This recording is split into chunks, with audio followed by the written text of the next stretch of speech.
Hello friends, कैसे हैं आप सभी। स्वागत है आपका हमारे YouTube channel SR study points में।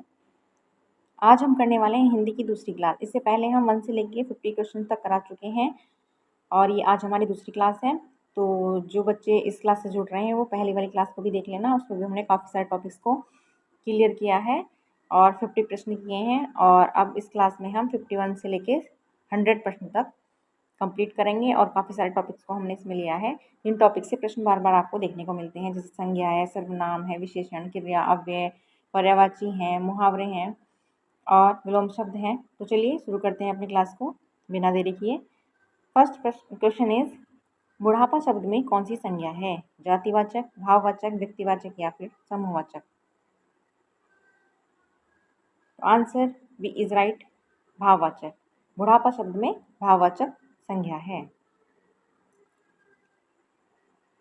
गंगा शब्द में कौन सी संज्ञा है? जातिवाचक, व्यक्तिवाचक, भाववाचक या फिर द्रव्यवाचक? Answer B is right, Ganga शब्द में व्यक्तिवाचक संज्ञा है। एक मिनट। नेक्स्ट, हिंदी में कुल कितने सर्वनाम होते हैं? 6, 11, 9 या फिर 12? आंसर हो जाएगा 11। मूल सर्वनाम जो होते हैं वो 11 होते हैं और 6 उनके भेद होते हैं। नेक्स्ट, यह काम मैं आप कर लूँगा में आप कौन सा सर्वनाम है? पुरुषवाचक, निश्चयवाचक, निजवाचक या फिर संबंधवाचक?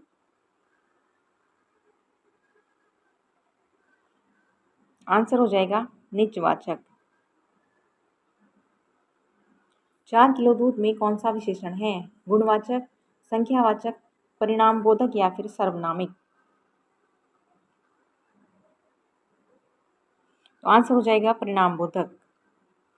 ये निश्चित परिणाम है 4 किलो दूध। दूध कितना है? 4 किलो है, तो इसलिए हुआ ये परिमाण बोधक। सतीश चंचल बालक है, इस वाक्य में चंचल शब्द क्या है? विधेय है, गुणवाचक है, सर्वनामिक है या पर्याय विशेषण है? तो आंसर हो जाएगा गुणवाचक। चंचल जो है ये गुण है। राधा रोती है में कौन सी क्रिया है? सकर्मक है, अकर्मक है, द्विकर्मक या फिर संयुक्त? तो राधा रोती है ये अकर्मक है। रोना, हंसना, सोना ये कोई क्रिया नहीं होती, ये अकर्मक में आता है।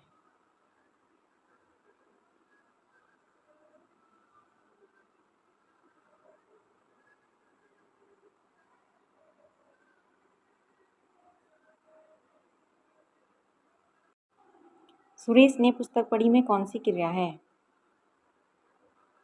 आंसर हो जाएगा सकर्मक, यानी क्रिया की जा रही है, पुस्तक को पढ़ा जा रहा है, तो ये हुआ सकर्मक।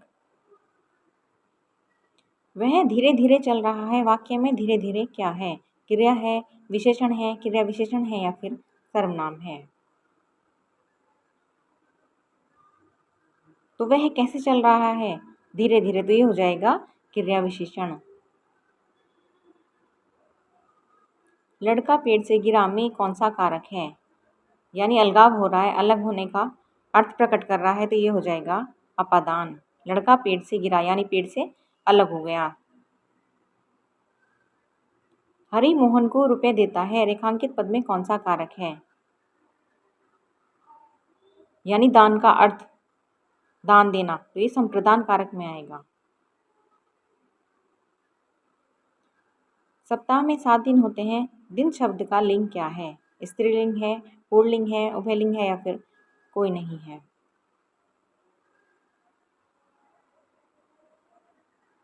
आंसर हो जाएगा दिन पुल्लिंग, दिन होता है। कवि का स्त्रीलिंग रूप क्या होगा? कवयत्री, कवयत्री, कवियत्री या कवित्री? आंसर हो जाएगा ए, कवियत्री। साधु का बहुवचन रूप क्या होगा?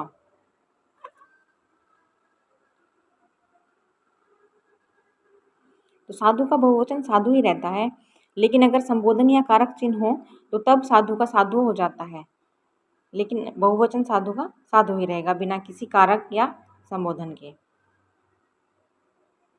वह बाजार जा रहा होगा, यह वाक्य किस काल का है? जा रहा होगा हो जाएगा संदिग्ध वर्तमान, बी इज राइट।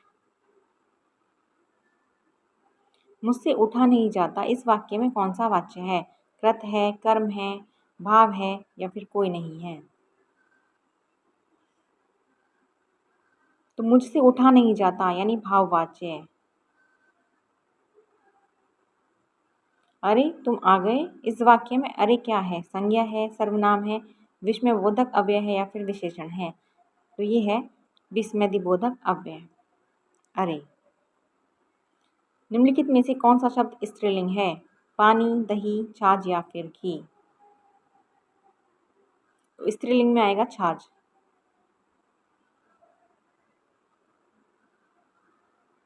मेज पर पुस्तक रखी है में कौन सा कारक है? हो जाएगा अधिकरण। शिक्षक छात्र को हिंदी पढ़ाते हैं, इस वाक्य में किस प्रकार की क्रिया है? तो इस वाक्य में द्विकर्मक क्रिया है। शिक्षक, एक मिनट, शिक्षक छात्र को क्या पढ़ाते हैं? हिंदी, तो द्विकर्म। नेक्स्ट टॉपिक रहेगा हमारा पर्यायवाची विलोम वाक्यांश के लिए एक शब्द। अरविंद शब्द का पर्यायवाची शब्द क्या है?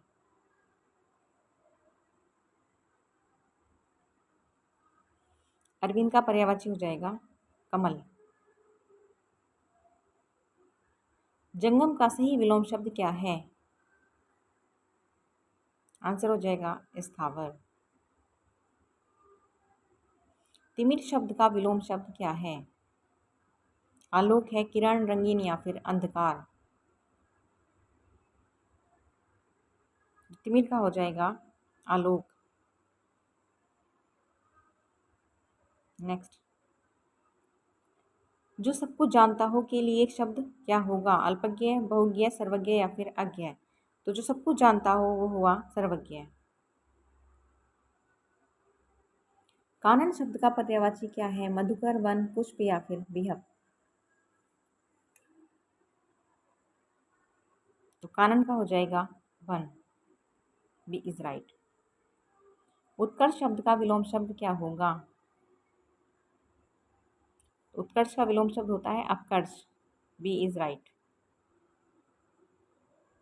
जिसके पास कुछ ना हो उसे क्या कहते हैं? दरिद्र, अंकिंचन, सन्यासी या फिर विनीत? तो जिसके पास कुछ ना हो अंकिचन, बी इज राइट। मृगेंद्र का पर्यायवाची शब्द क्या है? शार्दुल, अहि, हिरन या फिर कुरंग? इसका हुआ शार्दुल यानी सिंह, शेर। अनुराग का विलोम शब्द क्या होगा? विराग। अंडे से जन्म लेने वाला के लिए एक शब्द क्या है? अंडे से जन्म लेने वाला अंडज, ए इज राइट। तरनी का पर्यायवाची शब्द क्या है?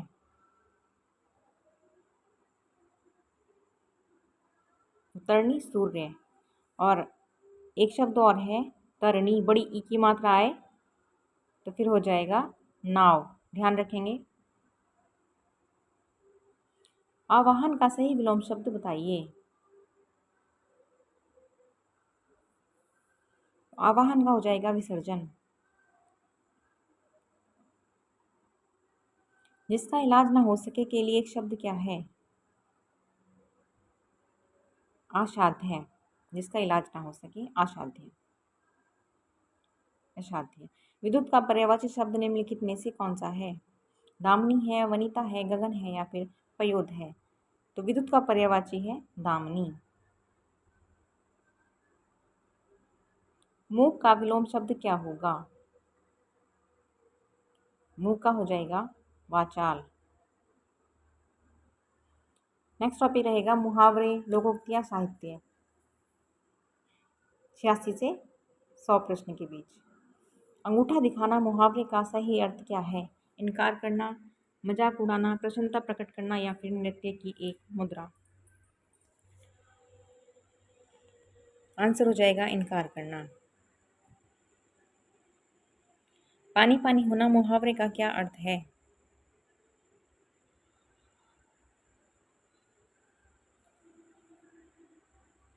तो आंसर हो जाएगा बहुत लज्जित होना, पानी पानी होना।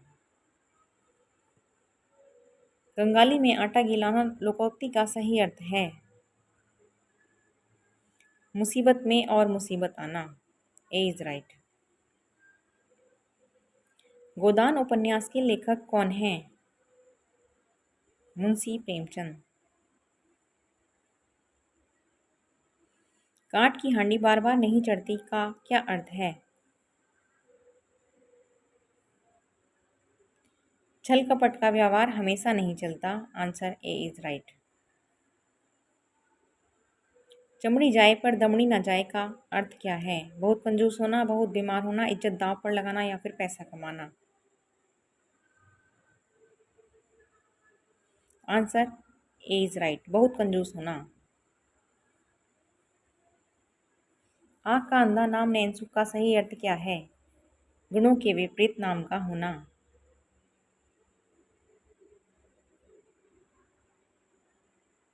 नेक्स्ट, आधुनिक युग की मीरा किसे कहा जाता है?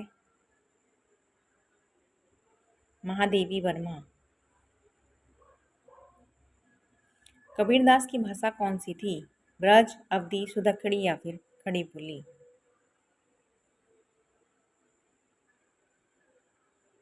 आंसर सी इज राइट, सदुक्कड़ी। तरणी तनुजा तमल तरुवर बहुछाया में कौन सा अलंकार है?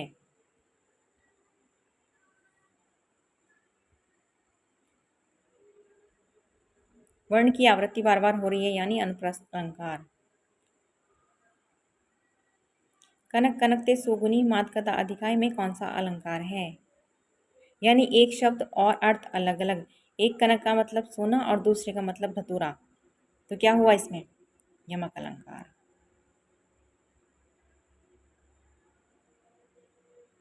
रसराज रसों का राजा किस रस को कहा जाता है? आंसर सी इज राइट, श्रृंगार रस को रसों का राजा कहा जाता है। बीजक किसकी रचनाओं का संग्रह है? कबीरदास। तो ये थे हमारे 100%। और वीडियो आपको कैसी लगी? अच्छी लगी हो तो चैनल को सब्सक्राइब और वीडियो को लाइक करना। अब मिलेंगे नेक्स्ट वीडियो में।